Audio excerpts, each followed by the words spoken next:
اعوذ باللہ من الشیطان الرجیم بسم اللہ الرحمن الرحیم ربی اشرح لی صدری ویسر لی امری واحلل عقدۃ من لسانی یفقہوا قولی ربی زدنی علما۔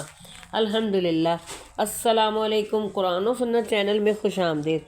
آج میں بیان کرنے لگی ہوں ذکر الہی۔ ذکر الہی محبت کے تقاضوں میں ایک لازمی تقاضا یہ ہے کہ دل میں محبوب کی یاد قائم رہے، اور جس ہستی کی یاد دل میں ہمیشہ رہے گی کوئی سوال نہیں اٹھتا کہ اس کا ذکر بار بار زبان پر نہ آئے۔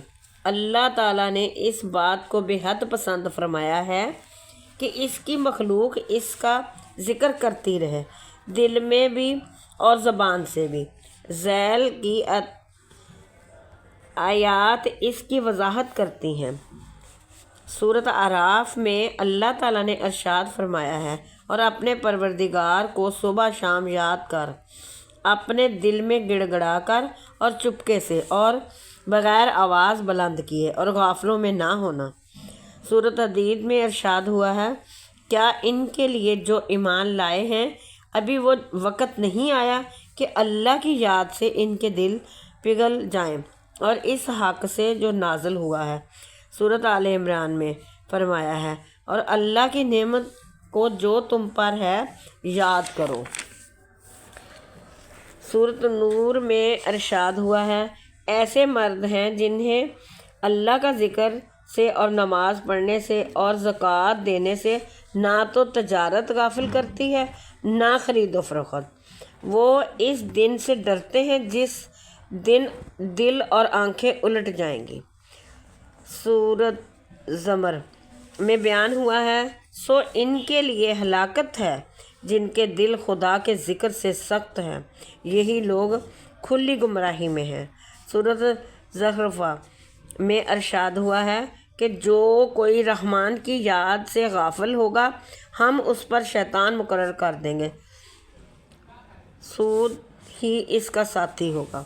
سورۃ الحشر میں بیان ہوا ہے، اور ان لوگوں کی مانند نہ ہو جانا جو اللہ کو بھول گئے، سو اللہ نے انہیں خود ان کے اپنے نفس بلا دیے ہیں، سو یہی لوگ فاسق ہیں۔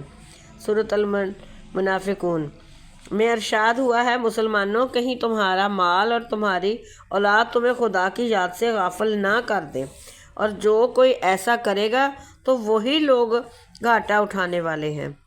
سورۃ جن میں بیان ہوا ہے، اور جو کوئی اپنے پروردگار کے ذکر سے روگردانی کرے گا اللہ اسے سخت عذاب میں داخل کرے گا۔ سورۃ القنوت میں بیان ہوا ہے کہ اور اللہ کا ذکر سب سے بڑی چیز ہے، اور اللہ جانتا ہے کہ جو تم کرتے ہو۔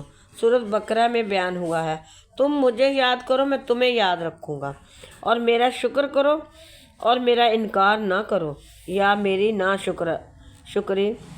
ناشکری نہ کرو۔ سورۃ انفال میں ارشاد ہوا ہے، مسلمانوں جب تم کافروں کی جماعت کے بالمقابل ہو تو جمع رہو اور اللہ کو کثرت سے یاد کرو تاکہ تم کامیابی حاصل کرو۔ کلام پاک کی انہیں تعلیمات کی بنا پر جناب رسول خدا صلی اللہ علیہ وسلم خود بھی بکثرت سے اللہ کا ذکر کرتے رہتے تھے، اور مسلمانوں کو بھی اس کی تلقین فرماتے تھے۔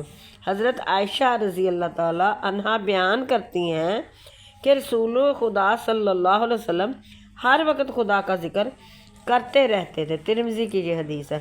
ام المومنین حضرت ام حبیبہ بیان کرتی ہیں کہ رسول خدا صلی اللہ علیہ وسلم نے فرمایا کہ آدمی کی تمام باتیں اس کے لیے نقصان دہ ہوں گی، کسی بات سے اسے فائدہ نہ پہنچے گا سوائے ان باتوں کے کہ نیکی کا حکم دیا جائے، برائی سے روکا جائے اور اللہ تعالیٰ کا ذکر کیا جائے۔ ابن ماجہ۔ حضرت ابو موسیٰ بیان کرتے ہیں کہ رسول خدا صلی اللہ علیہ وسلم نے فرمایا کہ جس گھر میں خدا کا ذکر کیا جاتا ہے اس کی مثال اور جس گھر میں خدا کا ذکر نہیں کیا جاتا اس کی مثال زندہ اور مردوں کی ہے۔ یہ مسلم شریف میں ہے۔ یعنی جس گھر کے رہنے والے خدا کا ذکر رہتے ہیں اور وہ گھر گویا ایک زندہ گھر ہے، اور جس گھر کے رہنے والے خدا کا ذکر نہیں کرتے وہ گھر گویا ایک مردہ گھر ہے۔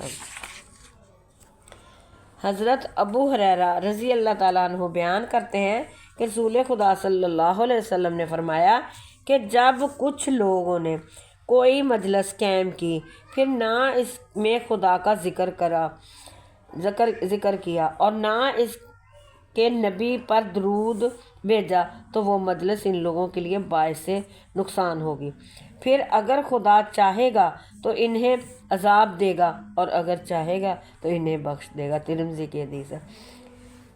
مطلب یہ ہے کہ جب کوئی مجلس قائم کی جائے تو چاہے وہ کسی دینی مقصد کے لیے ہو یا کسی دنیاوی مقصد کے لیے، اس کے ختم ہونے پر پہلے اس میں اللہ کا ذکر ضرور ہونا چاہیے اور نبی پر درود ضرور پڑھنا چاہیے۔ یہ ایک عمدہ طریقہ ہے کہ مجلس کے آغاز ہی میں اللہ کی تعریف کر لی جائے اور نبی صلی اللہ علیہ وسلم پر درود بھیج لیا جائے۔ حضرت عبداللہ رضی اللہ تعالیٰ عنہ بیان کرتے ہیں کہ اللہ تعالیٰ سے زیادہ کوئی غیرت دار نہیں، یہی وجہ ہے کہ اس نے سب فحش باتوں کو چاہے وہ ظاہر ہوں یا خفیہ حرام کر دیا ہے، اور اللہ تعالیٰ سب سے زیادہ تعریف کو پسند فرماتا ہے۔ یہی وجہ ہے کہ اس نے اپنی تعریف فرمائی ہے۔ بخاری شریف کی حدیث ہے۔